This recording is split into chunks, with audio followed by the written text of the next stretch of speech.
Hello friends, welcome to my YouTube channel KL study friends. MP TET वर्ग 2 science का ये हमारा practice set तीसरा है, ठीक है, जिसमें हम ब्रह्मांड से बनने वाले महत्वपूर्ण प्रश्नों को डिस्कस कर रहे थे। तो इस प्रैक्टिस सेट में हम जितने भी क्वेश्चन आपके ग्रहों से लेकर के बनते हैं वो सारे डिस्कस करेंगे। तो यहाँ पर हम 15 क्वेश्चन डिस्कस करते हैं। तो यह केवल 15 क्वेश्चन नहीं, इन 15 क्वेश्चनों के माध्यम से जब हम आपको पूरा विश्लेषण देते हैं तो कम से कम आपके 500 क्वेश्चन कंप्लीट होते हैं, क्योंकि हर एक पॉइंट से आपका एक क्वेश्चन निकल करके आता है। तो 2 प्रैक्टिस सेट में हमने आपको फर्स्ट प्रैक्टिस सेट में बिल्कुल बेसिक से आपके जो क्वेश्चन बनते हैं ब्रह्मांड से कि उत्पत्ति कैसे हुई, बिग बैंग थ्योरी, मतलब इस पर जिस टाइप से क्वेश्चन बनते हैं।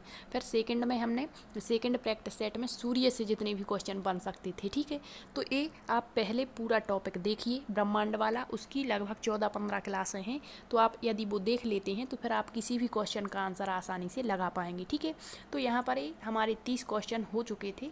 यहाँ क्वेश्चन नंबर 31 से हम स्टार्ट करेंगे और जितने भी ग्रह संबंधी क्वेश्चन बनते हैं और जितने भी एनसीईआरटी में क्वेश्चन दिए गए हैं सारे क्वेश्चन हम डिस्कस करेंगे। तो आप इनके क्वेश्चनों के आंसर जरूर लगाएं और अंत में कमेंट्स बॉक्स में भी बताएं कि आपने कितने क्वेश्चन सही किए हैं, ठीक है।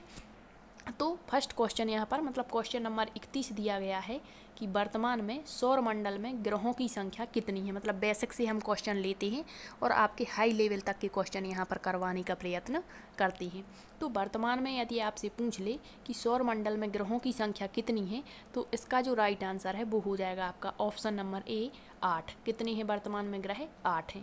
पहले कितने थे? 9 थे। अब ऐसा क्यों है कि अब 8 बचे, एक ग्रह कहाँ चला गया? तो आपको बता दें कि जो आपका प्लूटो ग्रह है, आपने पढ़ा होगा, जिसे हम कुबेर कहते हैं, तो प्लूटो ग्रह जो है वो यहाँ पर हटा दिया गया है 2006 से। क्यों हटा दिया गया है? तो आपको बताया था कि जो प्लूटो ग्रह है 3 ग्रहों के संबंध में यहाँ पर अवधारणाएं प्रस्तुत की जाती हैं। जो इन तीनों कंडीशनों को फॉलो करता है वो तो ग्रह कहलाता है, और जो इन 3 कंडीशन को फॉलो नहीं करता है तो वो ग्रह की श्रेणी से हटा दिया जाता है। तो जो प्लूटो है वो आपके बुध ग्रह की कक्षा को काटता था, आकार में बहुत ही छोटा था, चंद्रमा से भी छोटा था, इस कारण से इसको ग्रह की श्रेणी से हटा दिया गया। तो वर्तमान में ग्रहों की संख्या कितनी बची है? 8 बची हुई है। कौन कौन से हैं 8 ग्रह? तो आप देख सकते हैं वर्तमान में सौर मंडल में ग्रहों की संख्या कितनी है? 8 है। बुध, शुक्र, पृथ्वी, मंगल, बृहस्पति, शनि, अरुण और वरुण, ये 8 ग्रह हैं। नेक्स्ट क्वेश्चन है सूर्य के सबसे नज़दीक। तो यहाँ से आप 2 क्वेश्चन निकालेंगे। एक तो सूर्य के सबसे नज़दीक जब क्वेश्चन बन सकता है तो ये भी बन सकता है कि सूर्य से सबसे दूर स्थित ग्रह कौन सा है, ठीक है। तो याद रखेंगे सूर्य का सबसे नज़दीक ये आपका सूर्य होता है। फिर सूर्य के सबसे नज़दीक ग्रह आपका बुध है। बुध के बाद आपका शुक्र आता है। शुक्र के बाद आपका पृथ्वी आती है। पृथ्वी के बाद आपका मंगल आता है। मंगल के बाद आपका बृहस्पति, उसके बाद शनि, उसके बाद अरुण और सबसे दूर स्थित ग्रह वरुण होता है, ठीक है। तो यहाँ पूछ लिया सबसे नज़दीक, तो कौन सा ग्रह हो गया आपका? बुध। ऑप्शन ए इसका बिल्कुल राइट आंसर हो जाएगा। तो यहाँ पर ही थोड़ा सा हम डिटेल देने का प्रयत्न करते हैं। जिसने आपकी वो कंटेंट वाली क्लास नहीं देखी है तो यहाँ से भी आप सारा कुछ मतलब कवर कर सकते हैं। तो बुध यह सबसे छोटा और सबसे हल्का ग्रह। एक क्वेश्चन ये भी बन सकता है आपसे कि सौर मंडल का सबसे छोटा ग्रह कौन सा है या सबसे हल्का ग्रह कौन सा है? तो बुध है। इसके पास कोई उपग्रह नहीं है। तो पूछ सकता है कि वह कौन सा ग्रह है जिसका कोई उपग्रह नहीं है। तो सौर मंडल के ऐसे 2 ग्रह हैं जिसके उपग्रह नहीं है। कौन कौन से? तो एक तो बुध का कोई उपग्रह नहीं है और दूसरा आपके शुक्र के पास में कोई उपग्रह नहीं है। बाकी जो 6 ग्रह बच जाते हैं उनके पास उपग्रह हैं। तो इसके पास क्या है? इसके पास उपग्रह नहीं है। और यहाँ पर सबसे ज़्यादा तापांतर पाया जाता है। तापांतर का मतलब क्या होता है? तो यहाँ पर जो दिन होते हैं बहुत ही गर्म होते हैं और रातें बहुत ही ठंडी होती हैं। यहाँ जो दिन है, दिन का जो टेम्परेचर होता है वो 427 डिग्री तक पहुँच जाता है, ठीक है। और आपकी जो रातें होती हैं, रातों का टेम्परेचर 173 डिग्री तक पहुँच जाता है। तो इन दोनों का जो अंतर निकाला जाता है तो ये प्लस हो जाता है। और इनमें यदि पूछ ले आपसे कि बुध ग्रह का तापांतर कितना है तो 600 degree Celsius. Most important question है, ठीक है। पूछता है कि सबसे ज़्यादा तापांतर किस ग्रह में पाया जाता है। यदि ऐसा पूछता है कि सबसे ज़्यादा ताप किस ग्रह का है तो ताप तो आपके शुक्र का है और सबसे गर्म ग्रह भी आपका शुक्र कहलाता है। लेकिन तापांतर की बात करता है यदि तो फिर आपको बुध लगाना है, ठीक है। लगभग 600 डिग्री सेल्सियस। अब आपको बता दिया कि कैसे 600 आता है। बुध ग्रह का परिक्रमण काल सबसे कम होता है, मात्र 88 दिन। अब परिक्रमण काल और एक होता है परिभ्रमण काल। तो परिक्रमण काल क्या कहलाता है, तो जब कोई भी ग्रह अपने तारे की परिक्रमा करता है, मतलब सूर्य हमारा तारा है, तो जब कोई भी ग्रह सूर्य की परिक्रमा करते हैं तो उसे उसका परिक्रमण काल कहते हैं। और जब कोई भी ग्रह स्वयं के अक्ष पर घूमता है तो उसे उसका घूर्णन काल या परिभ्रमण काल कहते हैं, घूर्णन काल। ठीक है, तो यहाँ परिक्रमण काल की बात की गई है। तो पूछता है कि सौर मंडल का कौन सा ग्रह जो है उसका परिक्रमण काल सबसे कम है, मतलब कौन सा ग्रह सूर्य की परिक्रमा सबसे कम समय में कर लेता है, मतलब सूर्य का एक पूरा चक्कर सबसे कम समय में कौन सा ग्रह लगा लेता है, तो वो आपका बुध ग्रह है। कितने दिन लगते हैं, केवल 88 दिन लगते हैं इसको सूर्य की परिक्रमा करने में, मतलब एक पूरा चक्कर लगाने में। ठीक है, तो ये भी क्वेश्चन बनता है कि फिर जब सबसे कम बुध को लगता है तो सबसे अधिक समय किसको लगता होगा, तो जो सबसे दूर स्थित होगा उसको सबसे अधिक समय लगता होगा। तो सबसे दूर कौन सा ग्रह है आपका, वरुण ग्रह है। तो वरुण ग्रह को कितना समय लगता है, तो 164.8 वर्ष लग जाते हैं सूर्य का एक चक्कर लगाने में। तो याद रखेंगे आप, सूर्य का मतलब चक्कर लगाने में सबसे कम समय किसे लगता है, बुध को लगता है, मात्र 88 दिन, और सबसे अधिक समय वरुण को लगता है 164 दिन। तो दो क्वेश्चन बन सकते हैं इसी को घुमा करके, कि सबसे अधिक समय और सबसे कम। एक ये बनेगा कि परिक्रमण काल सबसे कम किसका है और सबसे अधिक किसका है। ठीक, तो ये हुआ। अब देखते हैं नेक्स्ट क्वेश्चन। नेक्स्ट क्वेश्चन है सूर्य से दूरी के अनुसार ग्रहों का सही क्रम क्या है, मतलब सूर्य से दूरी के अनुसार। तो इससे कई क्वेश्चन बनते हैं, तो आपको एक बार बस समझ लेना है, फिर आप आंसर दे देंगे आसानी से। एक तो पूछता है आकार के अनुसार ग्रहों का क्रम बताइए, घटता क्रम बताइए, बढ़ता क्रम बताइए। तो सबसे पहले आपको समझना है, यदि घटता क्रम पूछा गया है, क्या पूछा है आपसे, घटता क्रम पूछा गया है, तो आपको सबसे पहले सबसे बड़ा लिखना होता है, फिर उससे छोटा, फिर उससे छोटा, फिर उससे छोटा, फिर सबसे छोटा। ठीक है, ये होता है का घटता क्रम। और बढ़ते क्रम की यदि बात की जाती है तो बढ़ते क्रम में क्या लिखते हैं, तो सबसे पहले लिखते हैं सबसे छोटा, फिर उससे बड़ा, मतलब उल्टा होता है। ठीक है, तो पहले तो आप यही याद रखेंगे। अब दिया है कि सूर्य से दूरी के अनुसार, मतलब ये पूछा गया है कि सूर्य से सबसे नज़दीक ग्रह कौन सा है, उसके बाद कौन सा, उसके बाद, मतलब ये होता है सूर्य से दूरी के अनुसार। तो सबसे पहले आपने देखा होगा कि ये हमारा जैसे सूर्य मान के चलेंगे। ठीक है, ये सूर्य है, फिर इसके बाद यहाँ पर आपका बुध ग्रह स्थित है, बुध के बाद आपका आ जाता है शुक्र ग्रह, शुक्र के बाद आपकी आ जाती है पृथ्वी, पृथ्वी के बाद आपका आ जाता है मंगल ग्रह, मंगल के बाद आपका आ जाता है बृहस्पति, बृहस्पति के बाद आपका शनि, शनि के बाद आपका अरुण, और अरुण के बाद आपका वरुण ग्रह आता है। ठीक है, तो ये हो गया सूर्य से दूरी के अनुसार ग्रहों का क्रम। सूर्य के सबसे नज़दीक स्थित ग्रह बुध है, सूर्य का दूसरा नज़दीकी ग्रह शुक्र है, सूर्य का तीसरा नज़दीकी ग्रह पृथ्वी है, सूर्य का चौथा नज़दीकी ग्रह मंगल है। मतलब 8 ग्रह हैं, तो 8 क्वेश्चन यहाँ से बन गए। ठीक है, फिर सूर्य के सबसे दूर स्थित ग्रह वरुण है। ठीक, तो ये आप याद रखेंगे, सूर्य से दूरी के अनुसार सही क्रम है ग्रहों का। ऑप्शन नंबर ए, बुध, शुक्र, पृथ्वी, मंगल, बृहस्पति, शनि, अरुण और वरुण। ठीक, नेक्स्ट क्वेश्चन ये आप देख लें, यहाँ हमने थोड़ा सा डिटेल लिया है कि आपके यहाँ से यदि क्वेश्चन बनते हैं तो आप आसानी से आंसर लगा पाएँ। दिया है, इस राइट आंसर है आपका, अर्थात सूर्य के सबसे नज़दीक स्थित ग्रह बुध और सबसे दूर स्थित ग्रह वरुण है। और इनका क्वेश्चन एक क्या बना था कि सबसे कम परिक्रमण काल और सबसे अधिक परिक्रमण काल। अब दिया है आकार के अनुसार ग्रहों का घटता क्रम, मतलब यदि आपसे पूछ ले कि सबसे बड़ा ग्रह कौन सा है तो वो बृहस्पति है, सबसे छोटा ग्रह कौन सा है तो वो बुध है। तो यहाँ घटता क्रम कहा है, मतलब सबसे बड़े से स्टार्ट करेंगे और सबसे छोटे तक जाएंगे।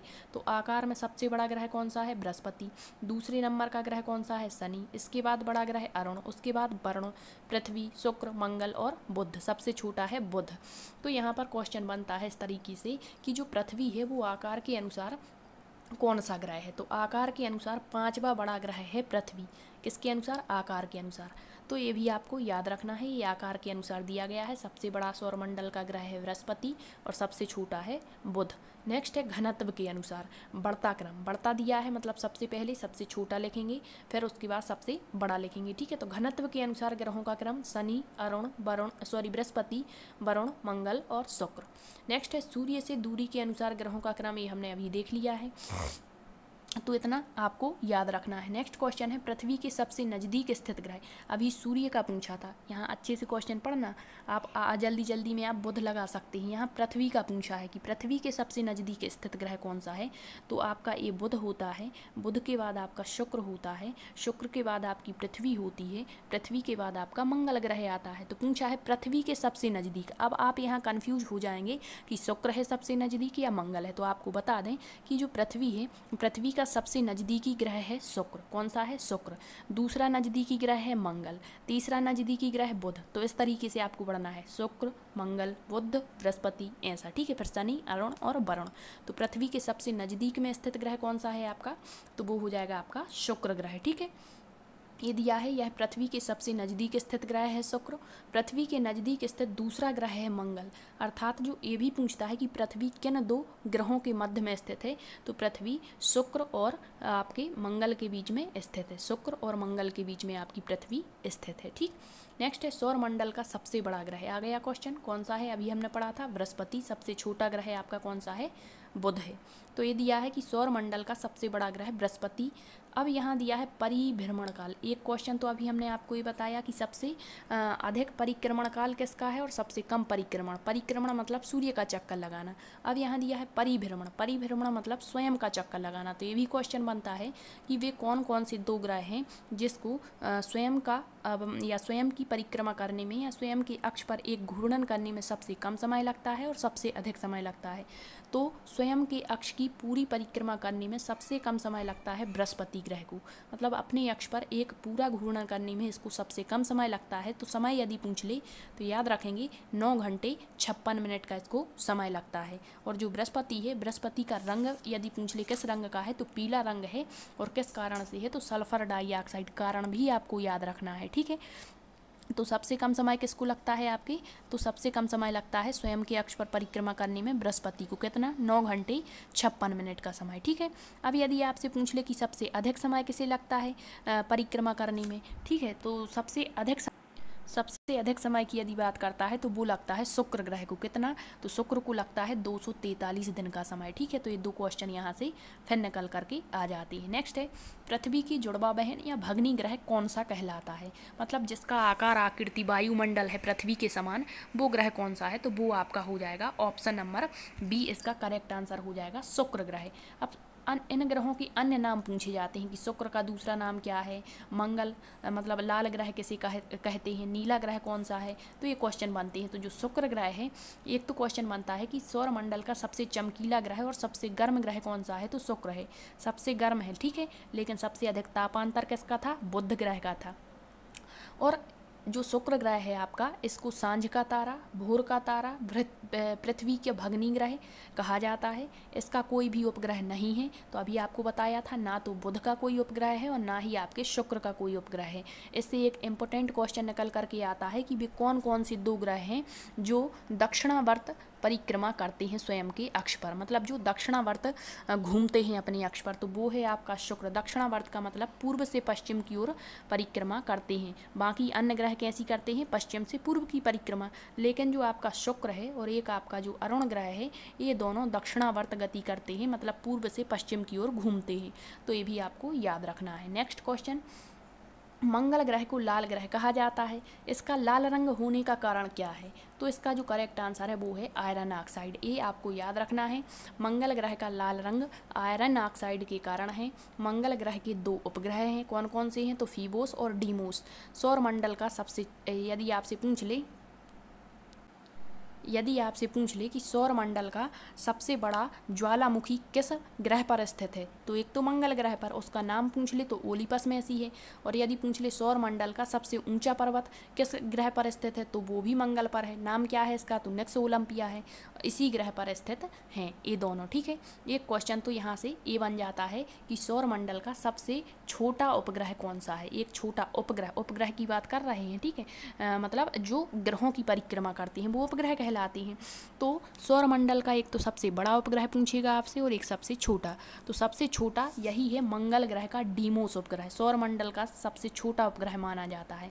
और सबसे बड़ा यदि पूछता है तो वो आपको अभी थोड़ी ही देर में बताने वाले हैं, ठीक है। सौरमंडल का सबसे बड़ा उपग्रह कौन सा है, तो वो है आपके बृहस्पति का गैनीमीड उपग्रह। आपको बताया था जब हमने क्लास ली थी कि बृहस्पति जो ग्रह है, पहले इसके अक्टूबर 2019 के पहले सबसे ज़्यादा उपग्रह पूछा जाता था तो हम बृहस्पति लगाते थे, लेकिन अक्टूबर 2019 के बाद रिसर्च हुई और जो शनि ग्रह है हमारा, सबसे ज़्यादा उपग्रह इसके हो चुके हैं।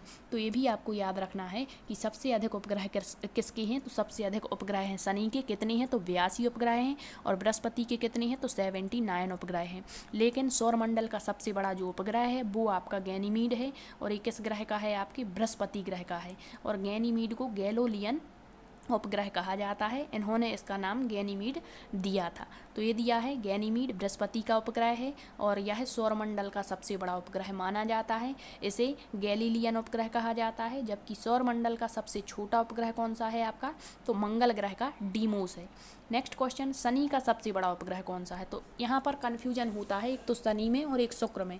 तो शनि का यदि आपसे पूछते हैं तो शनि का सबसे बड़ा उपग्रह है आपका टाइटन। क्या है, टाइटन है। जबकि अरुण का यदि पूछते हैं तो वो टाइटन होता है, ठीक है। तो यहाँ देख लेते हैं टाइटन के बारे में, शनि ग्रह के बारे में।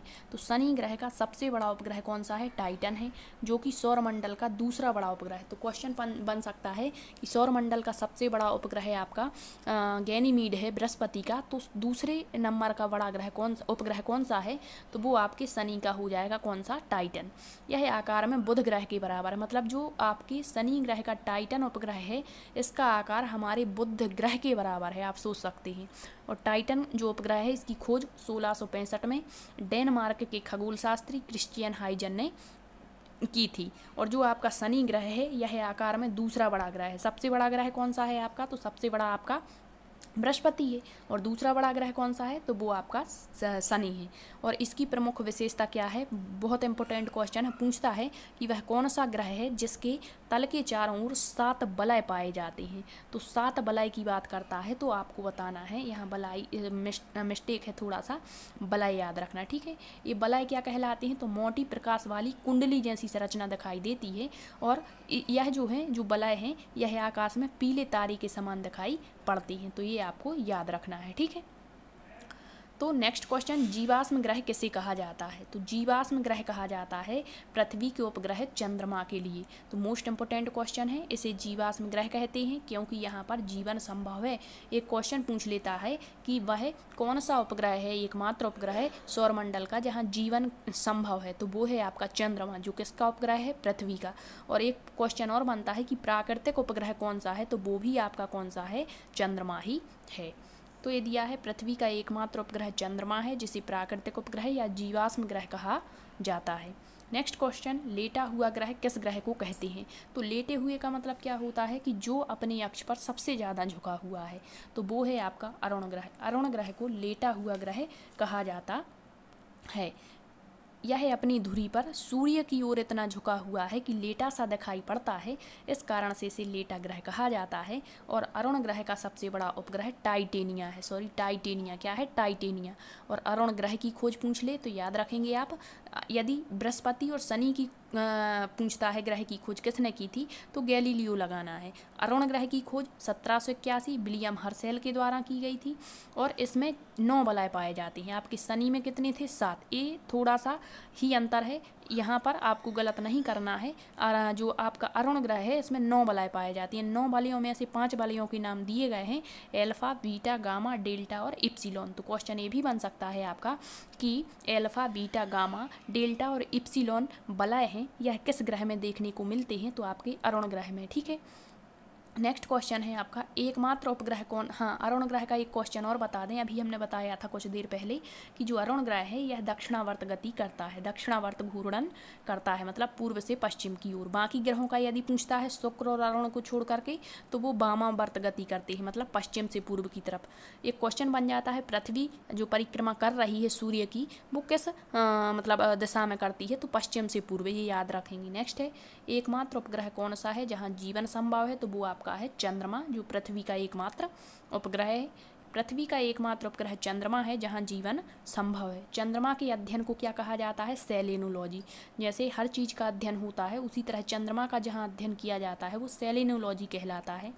चंद्रमा पृथ्वी की परिक्रमा कितने समय में, देखो एक तो हमारे ग्रह सूर्य की परिक्रमा कर रहे हैं और उपग्रह किसकी परिक्रमा करते हैं, ग्रहों की। तो चंद्रमा पृथ्वी का उपग्रह है, तो चंद्रमा किसकी परिक्रमा कर रहा है, पृथ्वी की। तो पृथ्वी की परिक्रमा कितने समय में करता है, तो 27 दिन। एक हमने आपको सारणी बताई थी, वो आपको याद कर लेनी है, वहाँ से आपके कई क्वेश्चन क्लियर रहेंगे, ठीक है।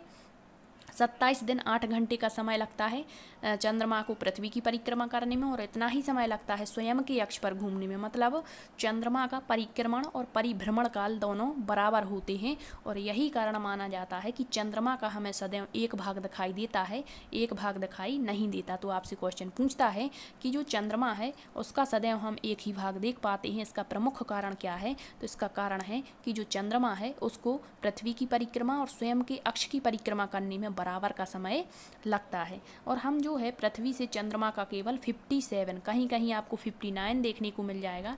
तो ये कन्फ्यूजन वाला क्वेश्चन ऐसा नहीं पूछा जाता है। तो कितना भाग देख पाते हैं, 57 भाग ही हम देख पाते हैं। नेक्स्ट क्वेश्चन, पृथ्वी को सूर्य की परिक्रमा करने में कितना समय लगता है। तो पृथ्वी हमारा ग्रह है और यह किसकी परिक्रमा कर रही है, सूर्य की। तो इसकी परिक्रमा करने में क्या 365 दिन 6 घंटे का समय इसको लगता है। एग्जैक्ट वैल्यू यदि आपको बताएं तो ये दिया गया है कि 365 दिन 5 घंटे 48 मिनट 46 सेकंड, और इसे पृथ्वी का परिक्रमण काल कहते हैं। यदि अब आपसे पूछ ले कि पृथ्वी का घूर्णन काल कितना है, मतलब पृथ्वी अपने अक्ष पर कितने समय में एक चक्कर लगा लेती है, तो वो है लगभग 23 घंटे 56 मिनट का समय लगता है, ठीक। नेक्स्ट है, पृथ्वी को सूर्य की परिक्रमा करने में कितना समय लगता है। तो ये वही क्वेश्चन है आपका, तो रिपीट हो गया है, ठीक है। नेक्स्ट क्वेश्चन देख लेते हैं, रात्रि में दिखाई देने वाला सबसे ज़्यादा चमकीला तारा कौन सा है। तो तारे की बात की गई है, तो वो है आपका साइरस, ठीक है। ना कि सूर्य, ना चंद्रमा, ना प्रेक्सिमा सेंचुरी, यहाँ रात्रि की बात की गई है, ठीक है। सूर्य तो दिन में चमकता हुआ दिखाई देता है, रात्रि में आपका चंद्रमा चमकता है। लेकिन जो तारे की बात की है, ठीक है, ये तो आपका चंद्रमा क्या हो जाएगा, उपग्रह है। और ये भी आपका सेंचुरी, प्रेक्सिमा सेंचुरी क्या है, सूर्य के बाद सबसे नज़दीकी तारा माना जाता है, 4.22 प्रकाश वर्ष की दूरी पर है। तो साइरस या डॉग स्टार पृथ्वी से 9 प्रकाश वर्ष दूर स्थित है। तो ये भी क्वेश्चन बन सकता है कि जो साइरस या डॉग स्टार है यह क्या है। तो एक तारा है, पृथ्वी से कितना दूर है, तो 9 प्रकाश वर्ष दूर है, एवं सूर्य से 2 गुना द्रव्यमान वाला तारा है। इसका जितना सूर्य का द्रव्यमान है उससे 2 गुना इसका द्रव्यमान है, और यह रात्रि में दिखाई पड़ने वाला सबसे ज़्यादा चमकीला तारा होता है, ठीक है। अब आपको कुछ और चीज़ें बता दें, ग्रहों का रंग बता दें, ठीक है, क्योंकि यहाँ से आपके क्वेश्चन बन जाते हैं। तो सबसे पहला क्वेश्चन बनता है कि सबसे चमकीला ग्रह कौन सा है। तो सबसे चमकीला की बात करता है तो आपको आंसर लगाना है शुक्र ग्रह। क्यों है चमकीला, क्योंकि यहाँ बहुत ज़्यादा गर्म होता है, मतलब यहाँ का जो वायुमंडल है वहाँ पर सबसे ज़्यादा कार्बन डाइऑक्साइड देखने को मिलती है। नेक्स्ट है, नीला ग्रह कौन सा है आपका। तो नीला ग्रह आपका पृथ्वी है। क्यों है, जल की अधिकता के कारण। नेक्स्ट क्वेश्चन, लाल ग्रह कौन सा है आपका। तो लाल ग्रह कौन सा है आपका, मंगल है। क्यों, इसका कारण है आयरन ऑक्साइड। नेक्स्ट है, पीला ग्रह कौन सा है। तो पीला ग्रह माना जाता है आपका बृहस्पति। क्यों, सल्फर डाइऑक्साइड के कारण। नेक्स्ट है, काला ग्रह किसे कहा जाता है। तो काला ग्रह आपका शनि को कहा जाता है। क्यों, नाइट्रोजन की अधिकता के कारण। अब जो शनि है ये है तो काला, लेकिन इसके जो बलय हैं, बलयों का रंग पीला दिखाई पड़ता है, ये भी याद रखेंगे आप, ठीक। नेक्स्ट है, हरा ग्रह यदि आपसे पूछ ले तो जो हरा ग्रह है वो आपका अरुण माना जाता है। कौन सा, अरुण, किसके कारण, मीथेन के कारण। नेक्स्ट है, हल्का सा नीला रंग कौन सा है, हल्का नीला रंग। तो हल्का नीला रंग है आपके वरुण ग्रह का, ये भी मीथेन का ही कारण है, ठीक है। तो ये हुए ग्रहों से बनने वाले क्वेश्चन। अब जितने भी क्वेश्चन रह गए होंगे वो नेक्स्ट सेशन में हम डिस्कस कर लेंगे। इसके बाद अन्य सौरमंडलीय पिंडों पर हम क्वेश्चन करेंगे, जितने भी आपके वहाँ से क्वेश्चन बनते हैं। तो सबसे पहले आप कंटेंट वाली पूरी 14-15 क्लासें देख लें, उसके बाद ये क्लासें देखते हैं तो फिर आपको दोबारा पढ़ने की ज़रूरत नहीं पड़ेगी, आपकी बहुत अच्छी प्रैक्टिस यहाँ पर हो जाएगी। यदि आपको सेशन पसंद आता है तो शेयर ज़रूर करना, और यदि आपका कोई क्वेश्चन रहता है तो आप कमेंट्स में ज़रूर पूछ सकते हैं। Thank you.